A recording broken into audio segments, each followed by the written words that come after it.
Something like 14% of women request a demotion and refuse a promotion. 10% leave the workforce when they're going through that perimenopause and menopause transition. What would you say is the biggest hurdle for women who want to do something about their stress levels and wanting to incorporate lifestyle changes? What could be holding women back? And a lot of women aren't aware of what's going on in their bodies in this time of thing. Perimenopause is the greatest time of suicide for a woman.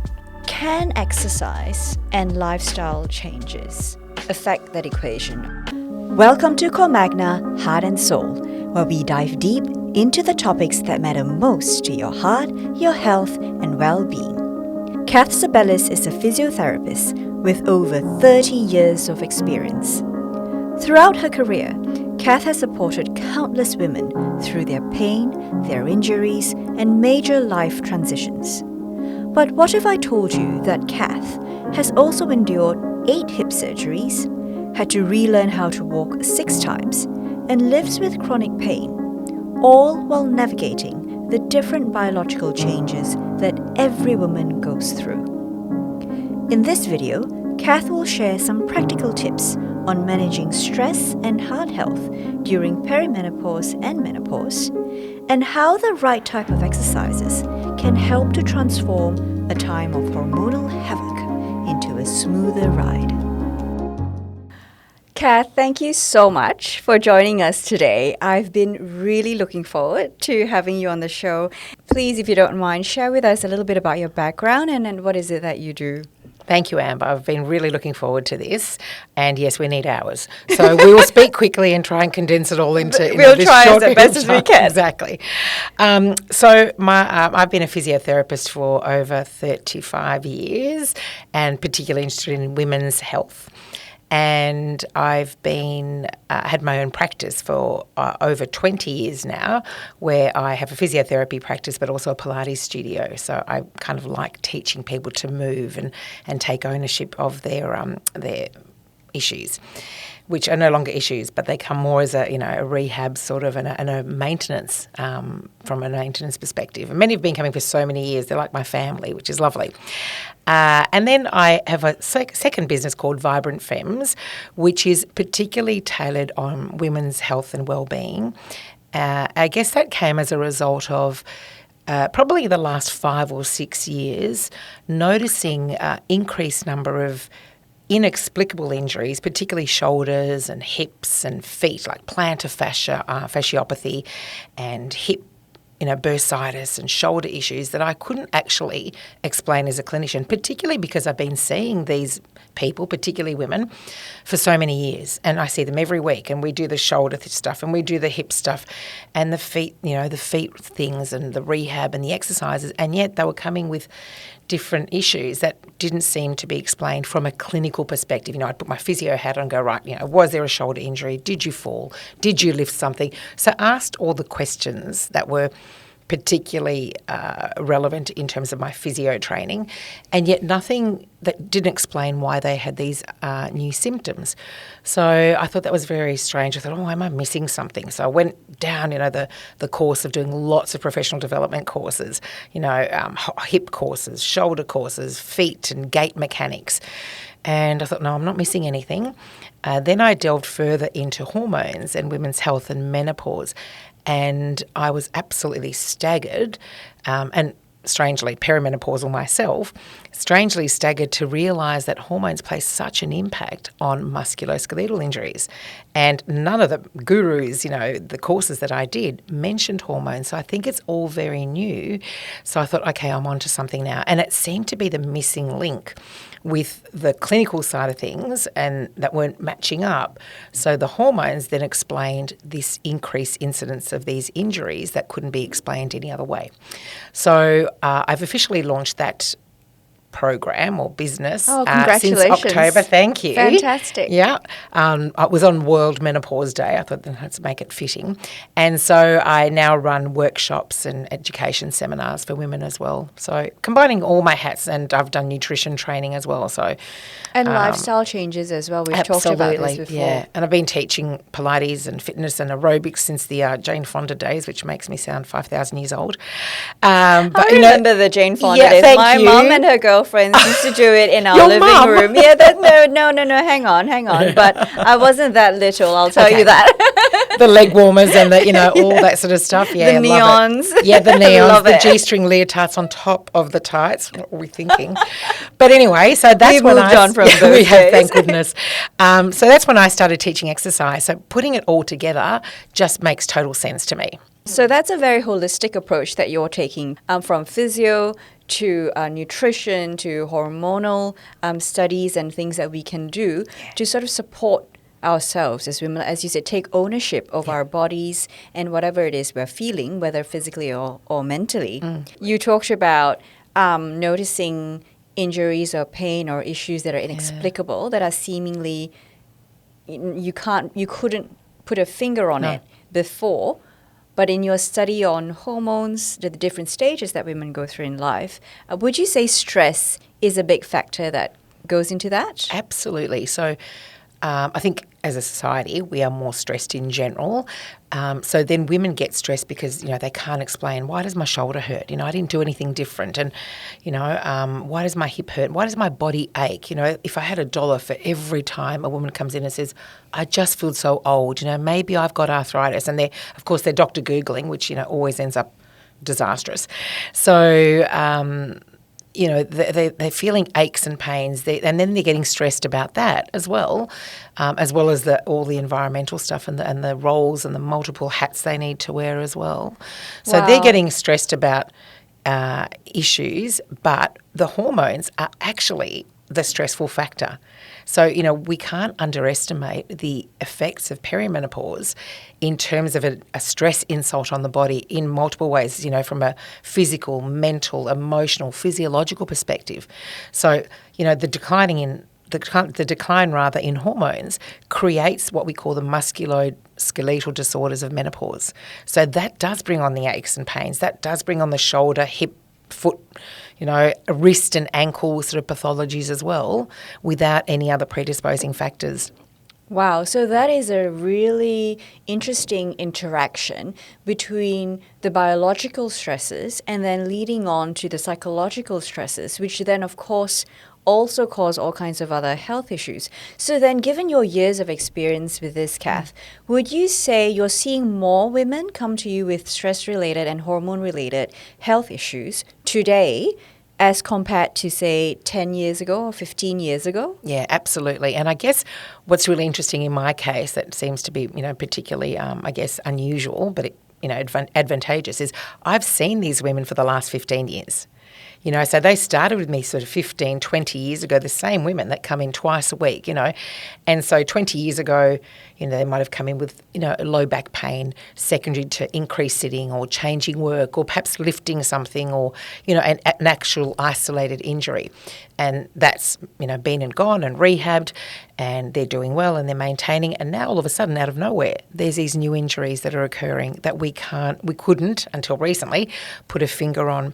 So absolutely more stressed, more stress in general. I think society in general is more stressed, women in particular. We've got emails and work that doesn't shut off at 5 p.m. A lot of women are working for international companies, so they've got Zoom calls that start at midnight, in terms of trying to coordinate time zones, and then they're not going to go straight to bed. They're going to work on, what's been uncovered in that meeting. So they're often going to bed at 2 in the morning or something like that. Then, of course, their hormones wreak havoc and they're waking up at 3 o'clock, combusting in bed with the hot flushes and the night sweats. They've got to get up in the morning, exercise, get back to work. They've got children, perhaps they've got grandchildren, perhaps they've got elderly or ageing parents that are unwell that they also need to look after. So they're juggling a family, themselves, grandkids or, the extended family and work they're right in the throes of their career. And, of course, they've got to look amazing too, don't they? They've got to have, no wrinkles, no skin, perky bottoms and, flat abs and, look and feel the part as well. So, there's a lot of constraints and societal norms, and social media I don't think has helped that at all. Yeah. In terms of trying to, be it all, have it all, feel it all. There's a lot of pressure. A lot of from pressure. every 360 degrees. But if there were, let's say, the top 3 things that, let's say, women often come to you to say that's contributing to their stress, what would the top 3 things be in your experience? Okay, I guess women are pushed for time. They feel really time poor. They feel overwhelmed. Pushed and pulled in all directions, like you alluded to earlier, where they have to, do this and do that and be there and, run around and be all things to everybody. The second thing is they don't prioritise themselves, and I guess society, and when I grew up, it was, you look after yourself, that's selfish. It's not selfless, it's selfish, But we are told, put your oxygen mask on first, and we can't pour from an empty cup. So the lack of priority. So I guess time, priority, and then I think decreased awareness of what's actually going on in their body. They think this amount of stress is normal, but perhaps, and most likely, it's because of the hormonal changes that they're feeling. And we haven't spoken about this. And like I said, my colleagues, and the people that I look to for continuing education hadn't mentioned, the decline in hormones contributing to the musculoskeletal issues that I see as a physiotherapist. And so if I didn't know about it, how are women going to know, oh, wow, decreasing estrogen causes this shoulder pain, this causes these low back pain, causes these heart palpitations, so they don't have that awareness and that education to marry the two together. Yeah, no, I think that's a really interesting point. And of course, we can go on and on to talk about, the need for greater public awareness and the, greater focus on women's health. Have you then, over the years, noticed any change? Have you seen a change in that conversation with the people who come to you all the time and in the work that you do? I absolutely have. I guess we like to call my studio the venting vault because you can vent and it's like a vault, so it's the venting vault. And the stuff women know about each other, is crazy when they don't even know each other's surnames, but the stuff they know about their personal life. So there's just like they come in, they're like, for an hour and they're just like, oh, yeah. So there's increased discussion amongst women and between women, but I think that's where it ends. And they apologise. Sorry, I had a bit of a rant. Thank you. I feel much better. I'll be fine. And they dismiss it with I'll be fine. This idea of she'll be right, she'll be right, yeah. And it's, it's what's expected of me. Women are supposed to have a huge bandwidth for stress, resilience over the years, and generations of our mothers have been through all this. And what makes me so special and different, they're too scared to ask for help or delegate because then it feels like you're weak or you're unable to cope or there's something wrong with you. So, there's, like I said, there's discussion between women, and amongst us. But then it's almost like this dismissing of, well, so-and-so can do it. She's fine. I better be fine as well. So I don't think it goes beyond the women. However, there is a greater movement now because in March, it was the federal government allocated over $500 million dedicated to women's health and particularly menopause. So, there is an issue going on there, and in particular women in the throes of their career where up to $23 billion a year, up to between $13 and $23 billion a year are lost for women in terms of superannuation and earnings.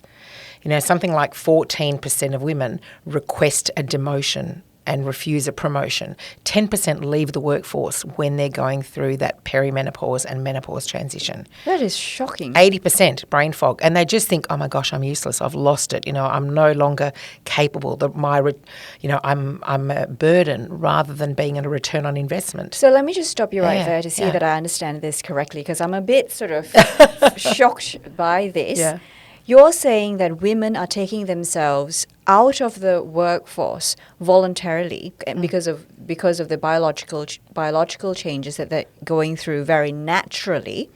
Not only is that impacting their own financial position, but as an economy, as a national economy. What was the number, did you say again? It's up to $23 billion or that something we are like that losing per out year. on Yeah, as a 13. society.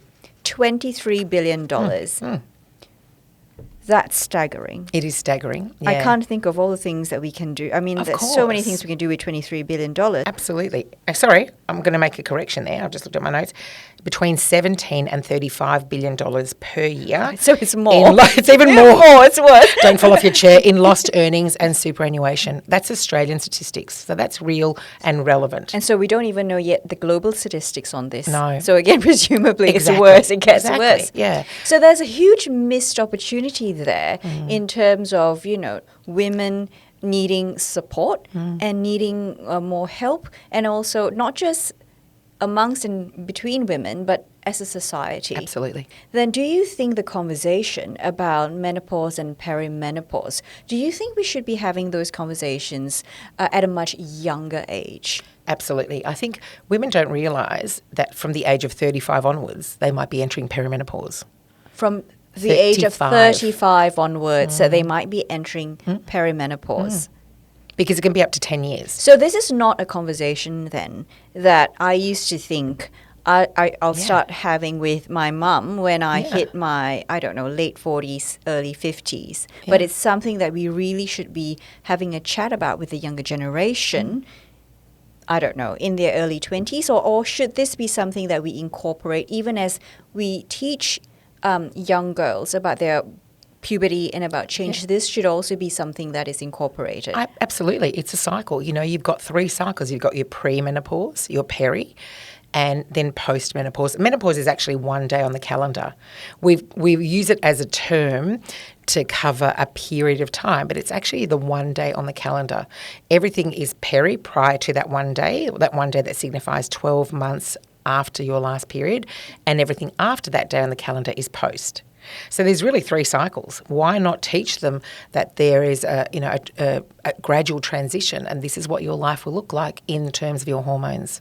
So a lot of it is about education. Yeah. So then in your practice, Yeah. with your vast experience working with women, women's health, what would you say is the biggest hurdle for women who want to do something about their stress levels and wanting to incorporate lifestyle changes? What could be holding women back? I guess the first thing, I'll still go back to education. A lot of women aren't aware of what's going on in their bodies in this time, and that's my mission, to really create, I kind of thought, do I call it a platform? Do I call it an education forum? I actually want to create a movement where people understand the, like you said, staggering impact of hormones on their bodies, from their mental, physical, physiological, spiritual, emotional level. It covers everything. It's, perimenopause is the greatest time of suicide for a woman. Oh, goodness. And depression and anxiety. So, it's huge. And so this is having far-reaching effects on their family, on their community, on their workplace, that education of women to allow themselves some self-compassion and to understand what's going on and not feel like they're a failure, and then to prioritise time for themselves, to actually go, right, this is my time for me. It's really interesting how there's differences in culture, where the Japanese call menopause and the post-menopause period of time, they call it konenki, which is a time of rebirth and, rejuvenation. And it's time for the woman to then put herself first and look after her own needs.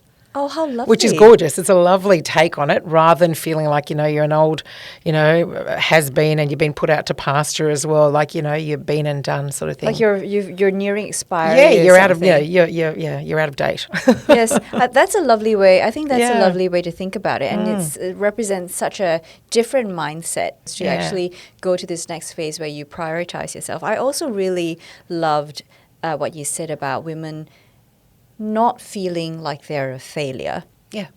Because that only adds to the difficulties, to the stress of coping with something, thinking that something that's very natural, and linking that or associating that with a very negative emotion, which is failure, which is really something we should move away from. And celebrate instead as the next phase in our life, then are you seeing a greater connection in your work between stress levels and the different phases that women go through? Yeah. So, I guess the stress of having children and being, involved with children if they're mothers, or it could be the career. So they're sort of really focused on that. And then there's if they've got children, they're really focused on that. And then they've got the elderly parents, that are unwell, they're focused on that. So there always seems to be something else pulling at them, and in different phases. So it could be the career first, and it could be the children, then it could be, the grandchildren and the ageing, unwell parents. So there's different stress levels, and that manifests differently in the body as well. Yeah. Can exercise and lifestyle changes affect that equation of stress, perimenopause and menopause and the different phases that we go through in life? Absolutely. There's so much robust data to talk about the benefits of exercise on your mental health and also your cognitive health. Exercise. Wendy Suzuki does a wonderful TED Talk on exercise. She's quite hilarious too, and she's so fun and, charismatic. And she's a neuroscientist. So she's done the studies. Even a single bout of exercise can show changes in the hippocampus, which we want to grow. It shows formation of new nerve cells and growth. And we see the brain releasing neurotransmitters like the feel-good transmitters, serotonin and dopamine and noradrenaline that make you feel better, the boosting.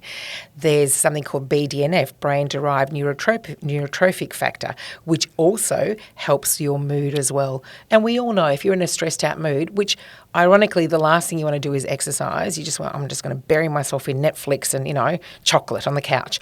But if you just, you've got that point to go, do I do this? I know it's not good for me. It's really what I want to do. I want to just sit on the couch and just, feel sorry for myself. And, and that's okay. You can do that every now and again. But what if I just went for a 10-minute walk? And, you'll always feel better after exercise. So you actually get mental health changes as well as cognitive health changes. You get growth in that hippocampus and that prefrontal cortex, which is responsible for your mood and your decision making and your memory and your just rational thinking. And they might say, I don't do it because this hurts or that hurts because I don't exercise a lot. I've got this pain, I've got that pain. But then do you see a change not only in their cognitive and mental health state, but also in their physical state when they actually give it a go and do more of that despite, let's say, getting older, despite having hormonal changes? Yeah.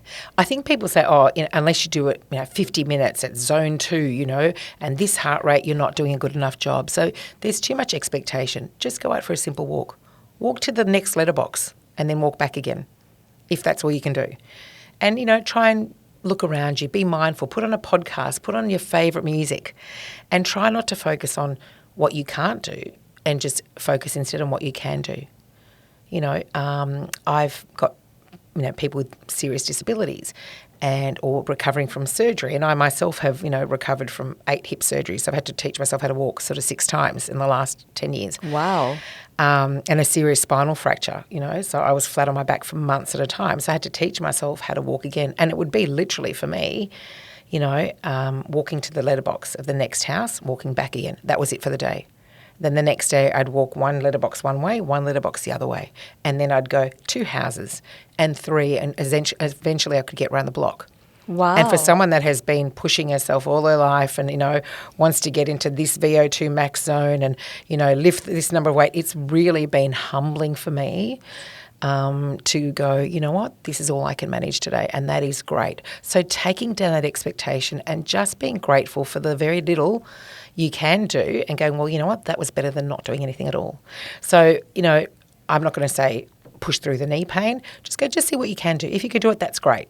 So just taking down that, like I said, that expectation and that drive and the push that people need to feel. I think that's a really beautiful message to send out to all the women out there as well, because we're constantly watching, social media or all kinds of almost boot camp-like style exercises as a way to counter stress, because we do know that stress is a serious risk factor for all sorts of health issues, including heart disease.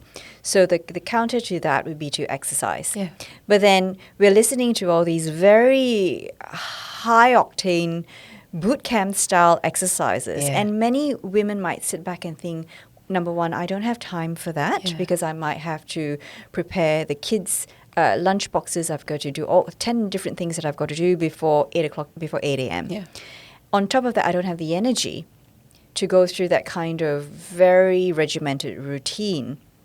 So I love that idea of taking it one step at a time and doing what suits you at any given stage. Then another question I really wanted to explore with you was, given the different biological phases that women go through, should women be thinking about and doing exercises differently as they go through the different decades in their life? Absolutely. So, I'm sure you've done this or watched your mum do it, that long steady state cardio, that 40 minutes, 50 minutes on the treadmill, and I call it the crazy arms, the elliptical trainer. And I'm scared of that machine too. I think I've gone on it once and I've never used it. It's not my thing. It's quite, needs quite a bit of coordination. Not my thing either, to be honest. But I've been there, done that. And that was what we knew at the time, the long steady state, that fat burning zone. We now have much more relevant and clinically robust data to show that there are better ways to exercise, particularly after 30. We start to lose lean muscle, and you build your maximum bone density in your late 20s up to 30 years old. So whatever bone you've got up to that time, that's all you've got. And then as you start to into your 30s, you start to decline. Once you hit menopause, it starts to decline further, both the muscle and the bone loss. So it's very, very important to prioritise muscle and bone as we get older. Lean muscle tissue. So that means resistance training. Are we talking about at what age generally? And I know everyone's different, but just generally. Look, I'd be saying from your 30s From onwards. Our 30s. Yeah. Oh, gosh, I was going to say 40s. No. Because I've only just started, Kath. Double time for you then. No. It's never too late to start. Right. My elderly father, he's 86 and he's had a couple of really big, insults in terms of hospital and injuries. And I still get him doing his squats and his dumbbells and things. And he said, I'm too old, but he still feels better having done it. So he's still, it's talking about progressive overload, because as we get older, the rate of bone loss and muscle loss increases. So we need to then bring our muscles up to keep catching up to that progressive loss of bone and muscle. Because we end up with these, you've seen some elderly people that just look like they've atrophied. They've got poor musculature. They've got, poor stooped postures. Yeah. And that's what we can see. So what's happening on the inside is they've got high levels of visceral fat. They may not look obese on the outside, and maybe they don't have pinchable stuff, which is the stuff we all get hung up about, but that's not the dangerous fat. Can I just pause you right there to talk about this a little bit more? Yeah. What is visceral fat? So visceral fat is not the pinchy stuff, the stuff we can pinch and the stuff that, wobbles and has cellulite and gives us our shape, which is what most women get hung up about. Visceral fat is the dangerous fat that sits between your organs. So the middle bits? In between your organs, between your heart and your lung and your spleen. So within your, usually abdominal cavity. And it can be someone, if you've heard the term skinny fat. Yes. Yeah, so they look lean on the outside, but inside they've got high levels of that dangerous fat. That's highly inflammatory fat. It's dangerous fat. It will cause all kinds of health issues. Yes. So that's the stuff that we want to get rid of, and that's what you get rid of by looking at your nutrition and really taking down the inflammatory markers in foods that we eat, and certainly by resistance training. That's the best way to get rid of your visceral fat. Okay, so coming back to the resistance training and whether or not it's too late for me. It's not too late. Women should be thinking about resistance training to improve muscle mass and bone density from their 30s onwards. All right, but it's not too late if you're in your 40s. It is never too late. I've started Pilates. Great. Is that something that's strength training? Absolutely. So, the priority has to be to build that lean muscle, because lean muscle it's a sign of longevity. and well-being. Right. So the more lean muscle you have, the more metabolically active. It will mitigate the risk of diabetes. It will mitigate the risk of, heart disease. Women die of heart disease in Australia. That's the number one killer of women in Australia. It is. More than all cancers combined. Like That's one right. woman every hour in Australia dies. A lot of women don't realise that. A No, lot that's of women right. have palpitations, myself included. Wake up in the middle of the night going, why do I have palpitations? Oh, I must have had a bad dream. I must be anxious, and yet not realising myself until I went down this hormone menopause education path that is a very, very common symptom, and it can extend right into their 70s and 80s for women, way beyond their menopausal years. They can still suffer from palpitations. Yes, and we heart disease, do know that the risk of getting heart disease for women once menopause starts increases. Yeah. And is that because there's a drop in estrogen? Absolutely. Is that so estrogen forms Yeah. some kind of protection Yeah. against heart it's disease? very protective. So we've got estrogen receptors on every muscle and organ in our body. It's quite extraordinary to think that. So, that decline in estrogen is going to cause increase in cholesterol, increase in blood pressure, increase in your insulin resistance without even changing a single thing. So muscle will help mitigate that rise in those things, as well as if HRT is appropriate for you. It's a great thing to discuss with your doctor. But really building on that lean muscle tissue. So absolutely do the cardio. And, any exercise that you do is good exercise. What's the best exercise? The one that you're going to do is what I always say to people. So I've heard that one before. Yeah, I think, whether yes. it's a 10-minute dance party on your own, do it.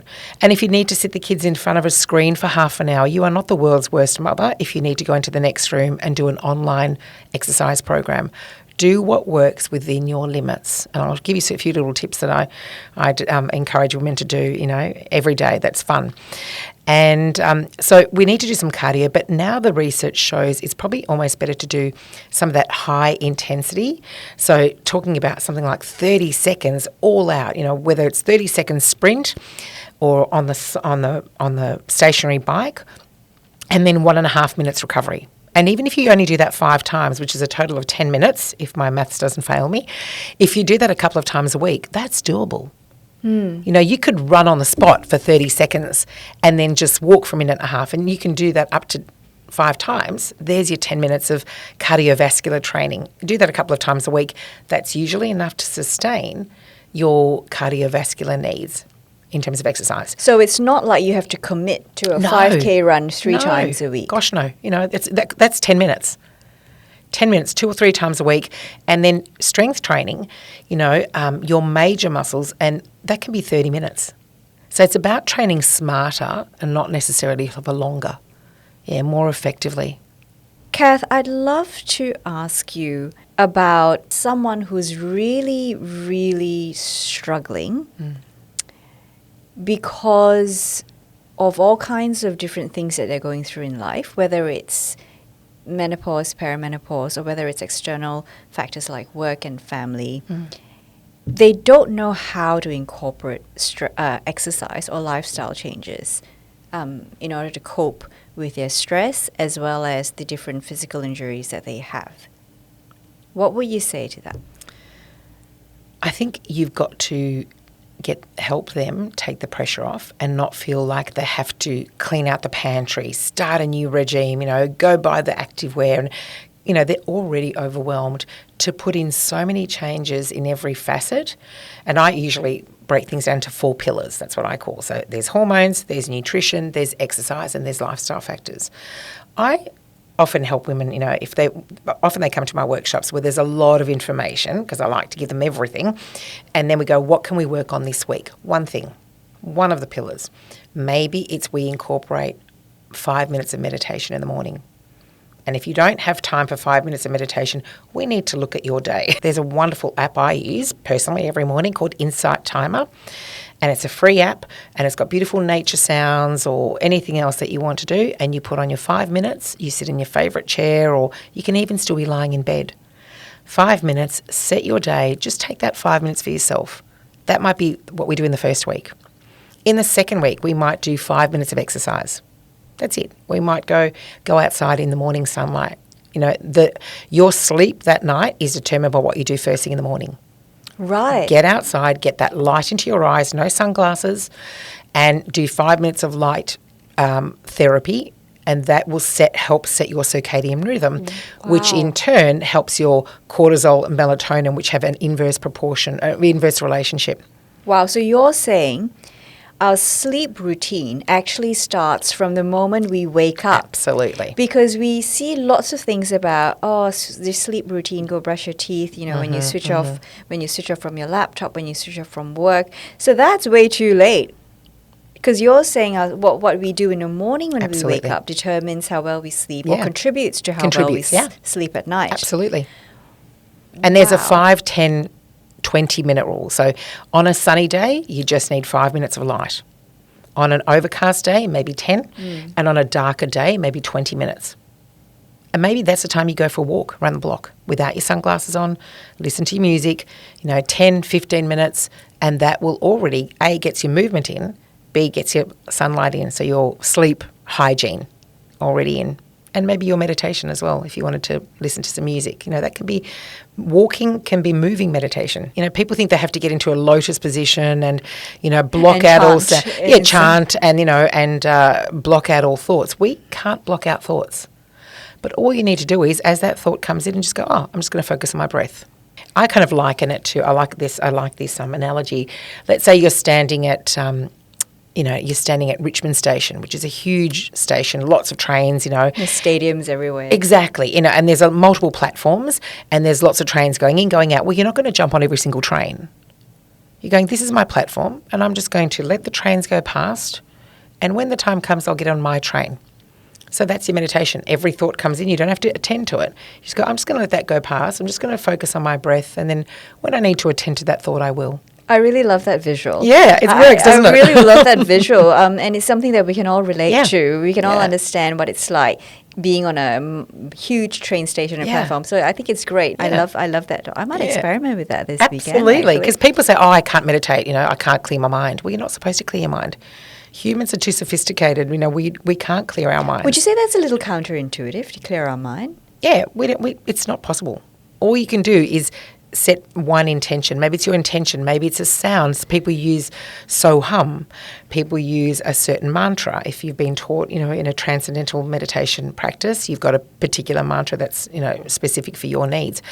Or you can just use your breath. I did one this morning on breathing for clarity. Breathe in, notice the fresh air, how it's cooler on your inhale, and as you exhale, how it's warmed through your airways, and notice just the change in the temperature. Inhale colder, exhale warmer, and that's what you just kept coming back to. And as my thoughts kept, sliding away, I'd go, but what's that breath like again? Oh, yeah, cooler on the way in, warmer on the way out. It was as simple and as basic as that. And there are effects or impact of this exercise on our hormones? Absolutely, because at a time with hormonal chaos, that fluctuation, particularly perimenopause, when your hormones are absolutely all over the place, your cortisol level is high, that stress hormone is high. Meditation has been shown to decrease the level of cortisol. Okay, and it actually can, again, like exercise, change the prefrontal cortex and increase the size of the volume of that brain matter and that brain area, which will help with, like I said, rational thinking, decision-making, memory, and your mood and your personality. If someone was to take on breathing exercises and meditation, I know you mentioned the concept of the trains coming on and then telling yourself you don't have to go on every train. And I suppose also philosophically, not every journey is your journey on the train. Correct. But I've also heard about how some people tell themselves these affirmations, whether they are sentences or words, as they meditate to set themselves up for the day, or towards the end of the day as a way to calm down. Yeah. What would be 5 words you would suggest for someone who wants to start the day with the meditation and breathing exercises and wants to try these positive affirmation words? I guess it's got to be specific for your needs, like what, and aligned with your values, whether feeling strong is good for you, feeling confident. So for me, it might be I am peaceful and calm. So starting with I am, and then put in 2 perhaps values that are important to you. I am strong and capable. I am vulnerable and grow. If you're too scared to be vulnerable, and that's a good thing. We grow from places of vulnerability, So I guess they've got to be specific to your needs. So it's like, how do I want to be? For me, I tend to, I'm a little turbocharged. So for me, it would be I am peaceful and calm, or I feel peace and calm. I feel, serenity and ease. So I think putting I in first to personalise it, feel or am. Am is quite nice. It's what you embody. If you're more of a feeling, a kinesthetic person, you might use the word feel. But then choose 2 values that align with your needs, I love that concept of using the words am and feel. Would you say that's because of choosing to be in the present so that we don't wallow in the past, and that's where the depression starts. And we don't worry about the future because that's where anxiety starts. So is that why you would use the words I am and then I feel, because it's the present and being in the present? And I think I've really noticed women not feeling in the present and not being mindful, so overwhelmed with stuff. They come to class late. They're rushing, they're on the phone, they're still finishing a meeting. Like, I've got to leave early because I've got another meeting. I went, hang on a minute, this is 1 hour of your day. I make them walk back outside again and go, have some deep breaths. Leave all that at the door. You can pick it up on the way out. All that is at the door. Come inside, put your phone on. It's a no-phone zone, and just give me 1 hour. Give me 1 hour for you. This is your 1 hour for you. Because they come in such a frazzled state. They're thinking about what they need to do when they go. It's almost an inconvenience to come, but I need it. It's good for me, or it helps my back, or it helps my knee, or whatever. But it's almost under duress that they're coming. And they forget the exercises that we might have done, 20 times. What's that one again? I can't remember. So if I teach you an exercise under all that duress and stress, it's not going to go in. You're not going to feel it. You're not going to understand the benefit and the outcome and what it's supposed to achieve for you. And you'll go, I'll do that next time. I'll do it next time. There's that whole procrastination because I can't deal with it now. So I make them go outside again and go, okay, come back in again. You're allowed in when you've cleared that, just left that at the door. I always go, pick up your shopping list on the way out again. But for now, just give me you. This is a time for you. It's an investment in your health. Really, if you think about it, we've got 24 hours in a day. And if we break that up into 3 8-hour buckets, 8 hours should be dedicated for sleeping. 8 for work, which leaves a whole 8 hours to do other things. When does work finish? Do we actually finish it within that 8-hour window? Or does it seep into the 9 and the 10 hour? And I'll just quickly check my emails, half an hour, just half an hour into that other 8-hour non-allocated basket. So, we really got to be a little stricter with our boundaries and really dedicate those buckets for what they're designed to be for. That really forces us to think, to account for our time, actually. What are we doing? Where is this last 8 hours gone?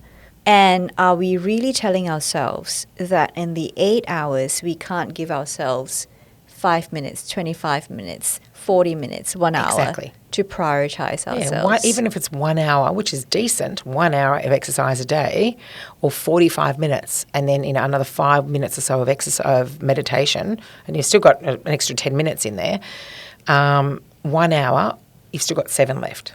It's quite a bit of time when you look at it that way, But what if someone was to say to you, yes, Kath, I've got 8 hours technically, but that's the 8 hours where I'm cooking, I'm getting the house chores done, I'm in traffic, I've got to either pick up kids or I'm dropping off kids to the different activities that they have, whether it's basketball, whether it's netball, tennis, swimming, gymnastics, all kinds of those, What would you say, what advice would you give? Yeah, and I've been there and done that. We've got kids at different activities. So what I do is, I'll say, right, drop the kids off. I think I used to drop off my daughter at tennis, and I'd watch her for a little bit, and then I'd go for a walk. That would be my exercise time. And I had a certain lap, and then I'd come back and watch her for the first 10 minutes and the last 10 minutes. And then I'd walk for the, 40 in between. Or I sit in the car and meditate for 5 minutes just before they come into the car, or drop them off and meditate for 5 minutes. There are ways of doing things, and yes, you might feel guilty for missing all of that practice, but it makes you a better mother. And again, it goes back to prioritising your very few selfless needs, not selfish needs, and integrating that into a time that you're giving for everybody else. So sitting in the car for 5 minutes and missing, 5 minutes of basketball practice, I think is quite appropriate for the benefits it reaps for that mother, and then the flow-on effects to the family. You are a very busy working career woman, Kath. I mean, you've got not just one but two businesses, and you are a member of various professional groups with the work that you do. Yeah. When you are very, very stressed, what do you do? I have to really check in with myself, because I am a sufferer of chronic pain from some of the injuries I alluded to earlier and poor genetics, and had multiple surgeries, and I, have to really keep my stress levels in check, because my chronic pain goes up, and I'll start getting this spasm in my middle of my back when there's an acute episode of pain. And I know that I haven't done anything different. So I haven't slept crookedly, I haven't lifted, haven't pushed or pulled. I just know that is my stress level. So I will actually take myself out of whatever environment I am, and again, I'll just spend some time. I might lie down with my legs up the wall, which is a beautiful yoga practice called Viparita Karani. Legs up the wall, it's really lovely and a de-stressor. Or go out in the sun, or just go for a walk. So do the things that matter to me. Even if I just take myself around the block for 10 minutes, I might take the dog and take her for a walk around the block, or go inside and just do some breathing. Or, here I am going to show you what a nerd I am now. I might do some crochet or some knitting, which I love doing. I'm absolutely hopeless at it, but I absolutely love it. Or I might put on my favourite music and just have a little bit of a dance party on my own. So I am as prone and susceptible to stress and that overwhelm and things as much as anybody else, which I think makes me compassionate, empathetic. And I just go, okay, Kath, what are you going to do?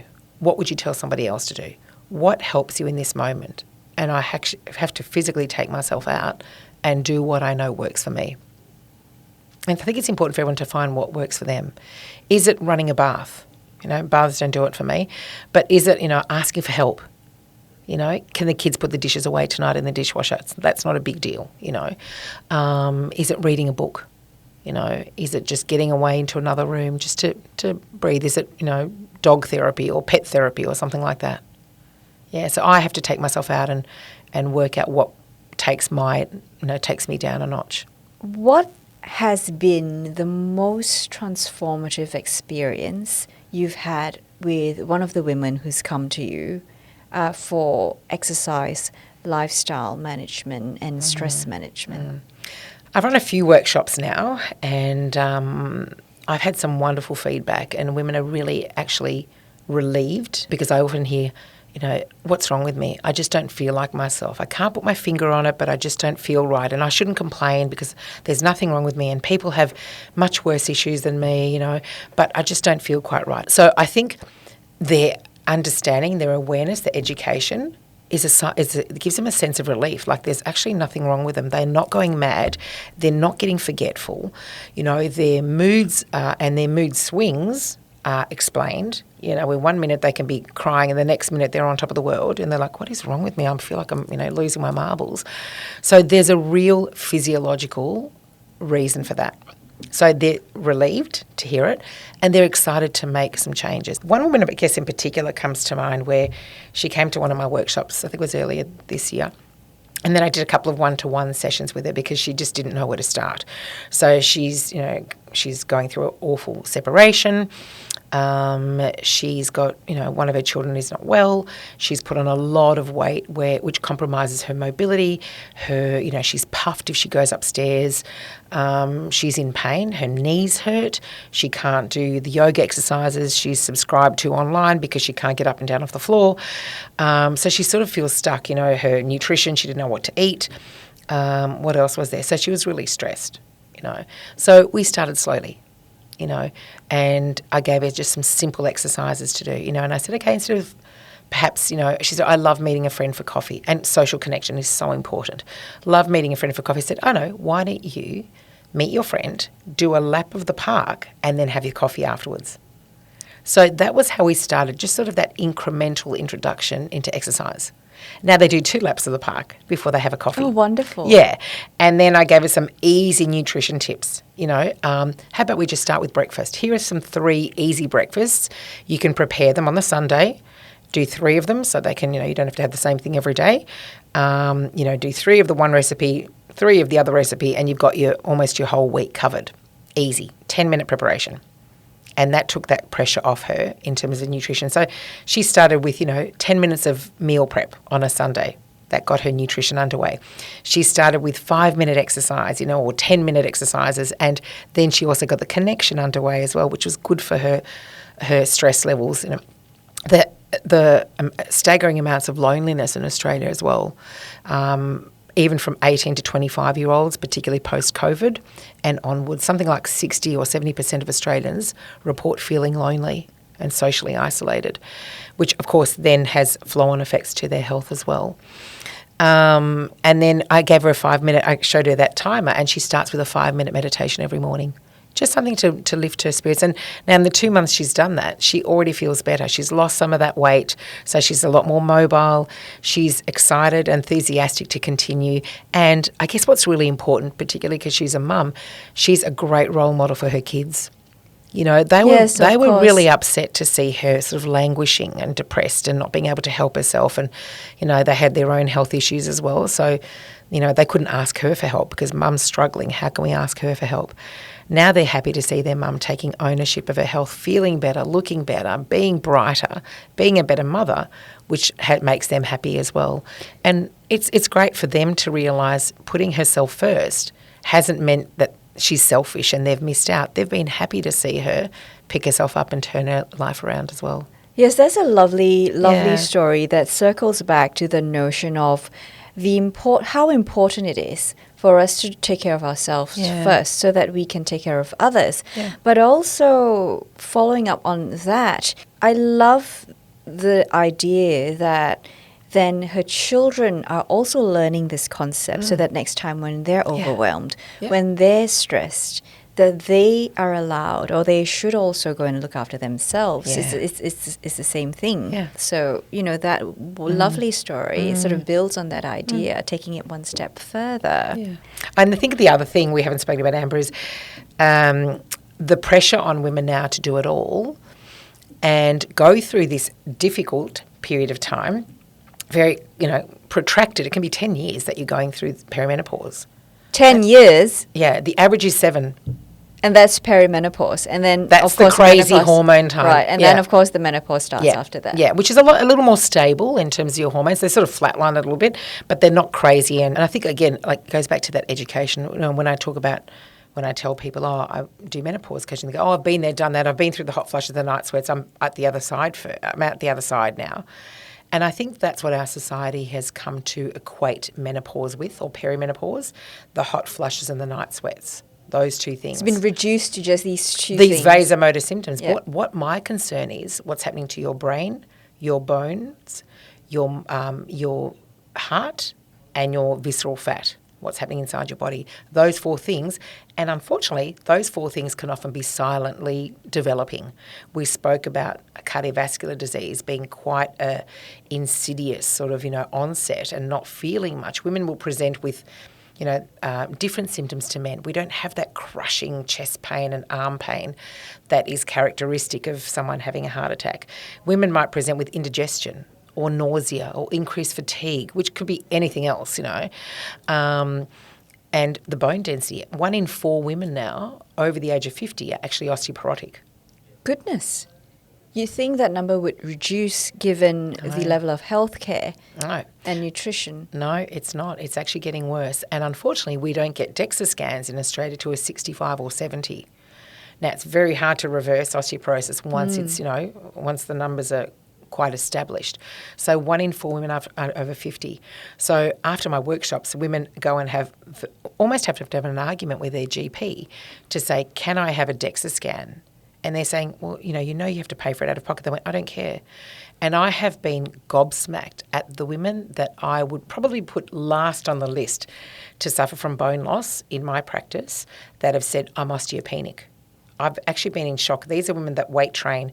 These are women that are fit and healthy, that used to run. But because they're not doing some of that stuff anymore, their bone loss has declined as a result of declining hormones. So this is where, what you talked about earlier, doing different types of exercises to suit the different priorities and the different stages in your life is really, really important, because we might not feel like we can do so much cardio anymore. No. But then the answer is not to just stop exercising or to exercise less. It is actually to think about exercise differently to suit your body that is changing, and then to do different exercises. Oh, And how 20 jumps fascinating. a day. Jumps. We need to jump for our bone health. As in star jumps. Anything. Any jumps, jumps? double jumps, single knees, high knees, 20 jumps a day. I've got my 85-year-olds jumping. That's part of the Pilates training. They come in. Right. It's not strictly Pilates, but we do squats, great for functional training. We do jumps, 20 jumps every time they come in. And we do balance work, eyes open, eyes closed. That's just part of our warm-up. We've covered so much ground today, Kath. But what is the one thing that you'd like our viewers to take away from this? I guess it's just taking baby steps, one step at a time. Moving the needle will come from just consistently taking those little steps. It's not like an extreme makeover, like those shows where, they come out looking completely different to, once they do the big reveal. We want small little steps, okay? Like I said earlier, there are 4 pillars: hormonal health, nutrition, exercise, and lifestyle factors. So, for example, hormone health, becoming aware of the impact of your hormones, just doing some reading, accessing an integrative GP through the Menopause, Australasian Menopause Society, or reading some of the wonderful data. I try and present on my social media channels education so women can become aware of it. So that's just your own reading at your own time, no pressure. Then nutrition, for example, it might be like, today I'm going to fill up this 2 litres of water, and that I'm going to start drinking, 1 litre a day. We'll start with 1 litre a day. I'm going to put that on my desk, and I'm going to finish that by the end of the day. Next week I might go, I might do 1.5 litres. I want to see if I can, and the bathroom breaks will settle down. It's initially when you start, you just go, I just finished, I have to go. I just finished, I have to go. So it will settle down as your body becomes used to more water intake. Or it might be, I'm going to hit my protein goals for this week. I'm going to aim to have a little more protein, which will help lean muscle tissue and growth and mitigate the risk of injury and help you with satiety as well. It might be meal prepping. I'm going to take 15 minutes on Sunday and do my breakfasts. So small little steps. In the way of exercise, I love habit stacking, all right? So we've spoken about resistance training, 3 times a week, and Pilates is resistance training as well, so that can be included. Maybe your 10 minutes of those sprint sessions I spoke about earlier. But what I like doing, you've heard of a kettlebell? Yes. Well, I actually call them kettle squats. So while your water's boiling in your kettle, you're just going to pump out those squats while you're waiting. How good is fabulous. Yep, you thought I was going to say kettlebells. No bells allowed, just the kettle and the squats. The actual kettle. Just the actual kettle. So while it's boiling, you're squatting. The other thing I call my clients know that they have to do balanced brushing. So when they're brushing their teeth, they're standing on one leg. 1 minute on one leg, 1 minute on the other leg. And you know what's nice about that? You don't need to think about standing on one leg. You don't need to think about changing an automatic reaction. It's things we do anyway. So use that 2 minutes and habit stack it. And the other one is the shower shuffle. Do you know the shower shuffle? I can't say I know the shower shuffle, okay, Kath. because I made it up and I didn't want do anyone shower, to steal but it. I'm not sure the shower shuffle. Well, while your hot water's warming up, particularly as we're getting to the colder months, Yes. you're going to do a little shuffle on the ground, or you're going to do some little jumps. So while your water's warming up, you're going to just do some little jumps or some little shuffling to warm up your body and get some of that cardiovascular training. So there you go. That might be even just 2 minutes a day that contributes to some of that cardiovascular training. So kettle squats, balance brushing, and shower shuffles, little things like that. Then lifestyle factors. We spoke about the 5 minutes meditation.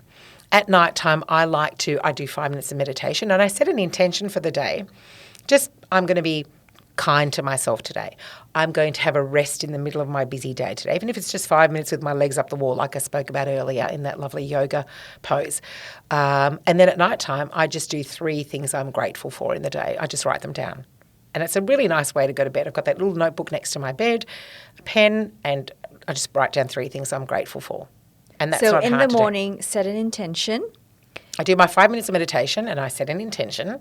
And then in the evening, the 3 things that you're grateful for. Yeah. Love that. Yeah.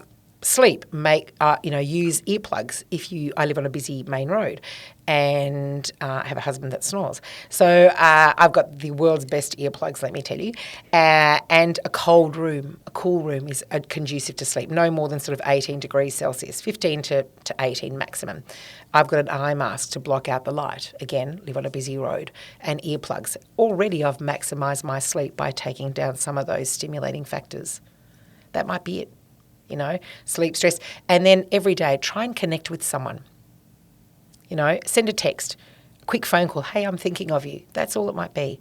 But I've got the daily 5 to thrive. Amber, you ready? Yes, hit me. So daily there's 5 things. They all start with M. So we're going to call it My 5 or MI5 because we're like cool spies. Spies. Yeah, exactly. So I spoke about it earlier, the morning sunlight. 5, 10, 20, 5 minutes on a sunny day, 10 minutes on an overcast day, 20 minutes on a darker day. That's M1. M2, move. It can be a 30-minute walk. It can be a 10-minute dance party. It can be while you're walking, while you're doing your morning sunlight to help with your circadian rhythm. It can be yoga, Pilates, gym. It can be a team sport, anything. The third one is meditate. We've spoken about that, the 5 minutes, and you can use an easy app called, I use Insight Timer. There's Headspace, there's stacks of them, There's so many of these. So many. Mates, connect with a friend. How lovely to get a text message randomly to go, hey, I've just thought of you, hope you have a great day. That's it. That takes no more than 10 seconds, even with your clunky thumbs like, me, 10 seconds to send. And what a lovely thing for a friend to get without any response required, just thinking of you today, have a great day. That's all it is. And then the last one, I love this one. I made this one up as well, called the Mindful Mouthful. Oh, let's hear it. I know, it's quite a mouthful. So what it means is choose nourishing foods that are going to fuel your body and really engage all your senses. So notice the smell. It doesn't have a smell. Notice the texture. Is it slippery? Is it spiky? Is it chewy? Is it crunchy? Notice the taste.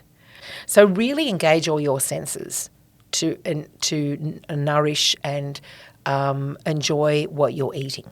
Try and take 20 minutes to eat. It's almost impossible. We're usually hoovering on the run and standing up and walking and chewing and eating and checking emails. Stop. Take 20 minutes, sit down, eat your meal. Chew each mouthful. To pulverize it, which helps with your digestion, which begins in the mouth. And then you also then feel better. You'll digest better. Your body goes into that more parasympathetic, rest and digest nervous system and will help you digest your food, and that's better assimilated into your body. So that's your 5. Oh, wonderful. So we've got the 4 pillars of health and the 5 M's. 5 M's. 5 M's. Morning sunlight, move, meditate, mates, mindful mouthful. That is fantastic.